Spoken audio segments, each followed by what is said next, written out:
નમસ્તે. Union budget 2024 Modi સરકારનું પૂર્ણકાલીન 11મું budget, તેમની ત્રીજી ટર્મનું પહેલું બજેટ અને નિર્મલા સીતારમણનું 7મું બજેટ એટલે યુનિયન બજેટ 2024.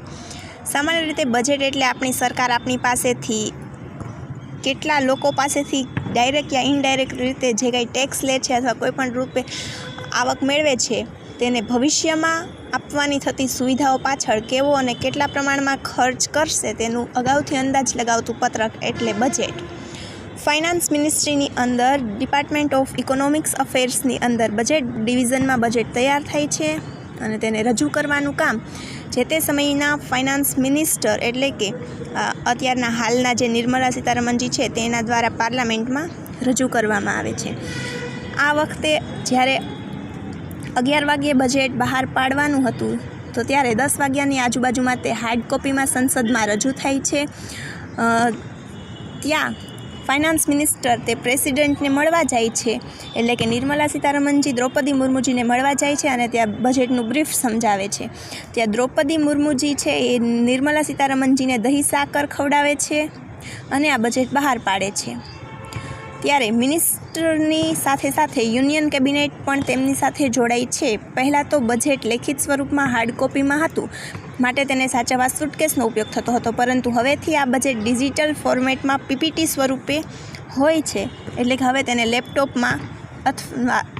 લેપટોપમાં કે ટેબ્લેટમાં રાખીને તેને ગ્લેડસ્ટોન બોક્સમાં રાખવામાં આવે છે. આની સાથે સાથે સૌથી લાંબુ બજેટ મનમોહનસિંહજીનું 18,650 શબ્દોમાં તથા સૌથી લાંબા સમયનું બજેટ નિર્મલા સીતારમણજીનું બજેટ એટલે કે જે 2 કલાક અને 42 મિનિટનું 2020નું બજેટ હતું. આ વખતે ભારતમાં બીજેપીની સીટો ઘટી અને ત્યાં ગઠબંધન કરીને બિહાર અને આંધ્રપ્રદેશને આવરી લેવામાં આવ્યું છે.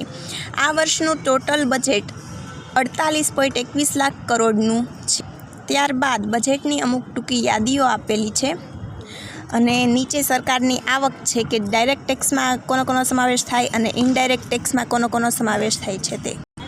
હવે સરકાર ક્યાં ખર્ચ કરે છે તેની યાદી છે. ત્યારબાદ બજેટની હેડલાઇન છે કે જેમાં અમુક યોજનાઓ છે, જેમ કે પ્રધાનમંત્રી ગરીબ કલ્યાણ અન્ન યોજના, મનરેગા, રાષ્ટ્રીય ગ્રામ સ્વરાજ અભિયાન, જલ જીવન મિશન. તેના અંતર્ગત ગયા વર્ષે અને આ વર્ષે તેમાં કેવા ફેરફાર થયા છે તેનો સમાવેશ થયો છે.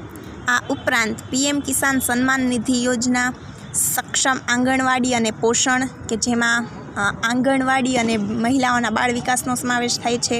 ત્યારબાદ સ્વચ્છ ભારત મિશન, ગ્રામીણ યોજનાઓ અનેક છે. સાથે સાથે ખેડૂતો માટે યુરિયા સબસિડી, નમામી ગંગે અને સામાજિક ન્યાય જેવી અનેક એવી યોજનાઓ છે કે જેના દ્વારા સરકારે સૌથી વધારે બજેટ ફાળવ્યું છે.